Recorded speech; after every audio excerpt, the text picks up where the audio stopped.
अचानक पत्रकार परिषद याच्यासाठी घेतली की काल मला आदरणीय बच्चू कडू साहेबांचा फोन आला होता आणि आदरणीय आमचे नेते शिंदे साहेबांचाही फोन आला होता आणि आप्पासाहेब तर माझे जुने मित्रच आहे.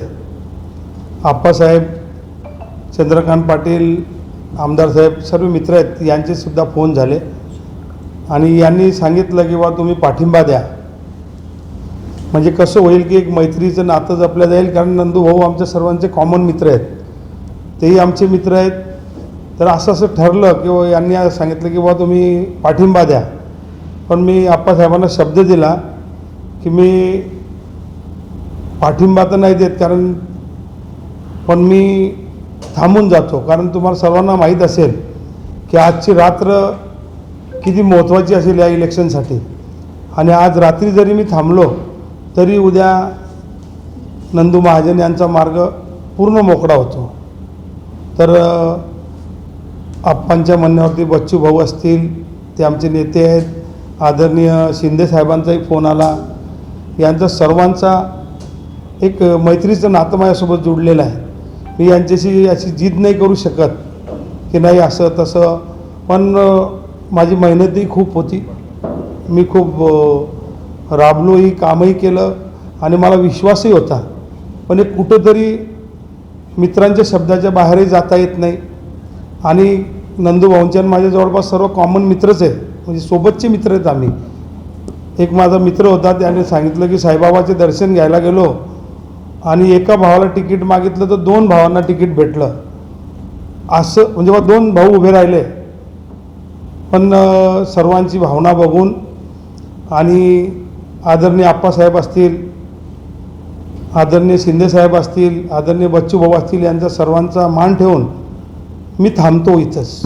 माझी ॲक्टिव्हिटीज इथून बंद होऊन जाईल, कारण आज रात्रीचं जो प्लॅनिंग वगैरे ठरलेलं होतं ते सर्व रद्द करून मी थांबणार आहे आणि आता इथे स्टॉप होईल माझं. पण तुम्ही एकीकडे पाठिंबा का जाहीर करत नाही? मग कारण एकीकडे म्हणतात नंदू मित्र आहेत, त्यांचा मार्ग सुकर होईल, मग थेट पाठिंबा का जाहीर करत नाही त्यांना? आणि पाठिंबा कसं असतं की ज्यांनी माझ्यावरती विश्वास टाकलेला होता, मला तोही विचार करावा लागतो. पाठिंबासारखंच झालं ना. मी थांबलो म्हणजे काय आहे? पाठिंबाच. मी थांबलो म्हणजे तोच विषय आला. माझी ॲक्टिव्हिटीज जर सुरू झाली रात्रीतून तर त्यांना उद्या अडचण येईल, तर मला ते करायची नाही. मी थांबलो आहे. याबद्दल काही आश्वासन देण्यात आलं का तुम्हाला? काहीच आश्वासन नाही, काहीच नाही, काहीच विषय नाही. काही परमेश्वराने मला काही कमी ठेवलेली नाही की कोणाच्या आश्वासनावरती मी चर्चा करेल.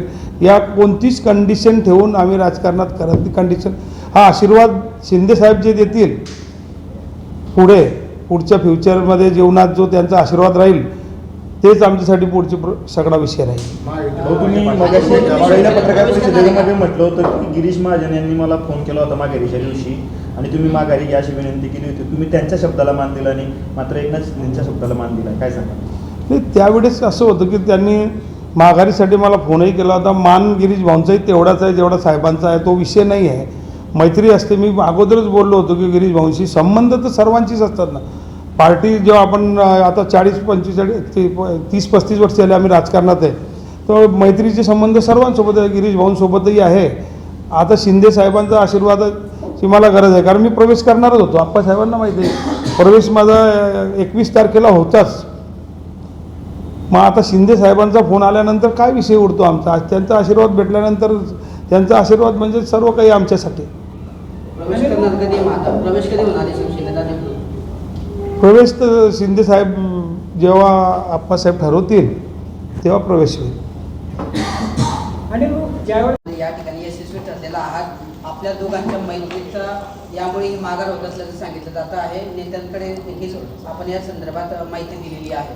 नाही, सगळ्यात महत्त्वाचा विषय की प्रहारचे नेते आदरणीय बच्चू भाऊ यांनी शिवसेनेत प्रवेश करून शिवसेनेकडून विधान परिषदेची आमदार म्हणून त्यांना निवड केलेली आहे आणि मला वाटतं ते आता संपूर्ण विदर्भ हा त्यांच्या अंडर आहे.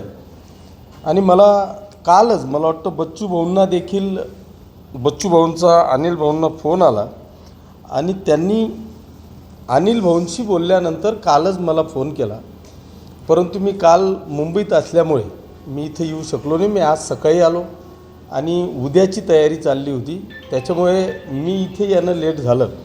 पण मला बच्चू भाऊंनी सांगितलं की माझं अनिल भाऊंशी बोलणं झालेलं आहे, तुम्ही जळगावला जा आणि अनिल भाऊंसमवेत तुम्ही थांबा, कारण महाराष्ट्रामध्ये शिवसेना आणि भारतीय जनता पक्ष, राष्ट्रवादी, RPIची युती आहे.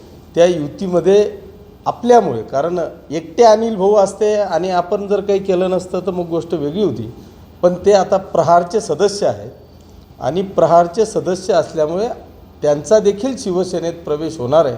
त्याच्यामुळे उद्या असं ट्विस्ट होऊ नये याच्याकरता तुम्ही स्वतः जाऊन अनिल भाऊंची माघार किंवा त्यांना आपण थांबवलं पाहिजे, एक चांगला संदेश महाराष्ट्रामध्ये गेला पाहिजे, या उद्देशाने मी आदरणीय बच्चू भाऊ कडू यांच्या आदेशाने आज या ठिकाणी येऊन अनिल भाऊंना विनंती केली की आपण थांबलं पाहिजे.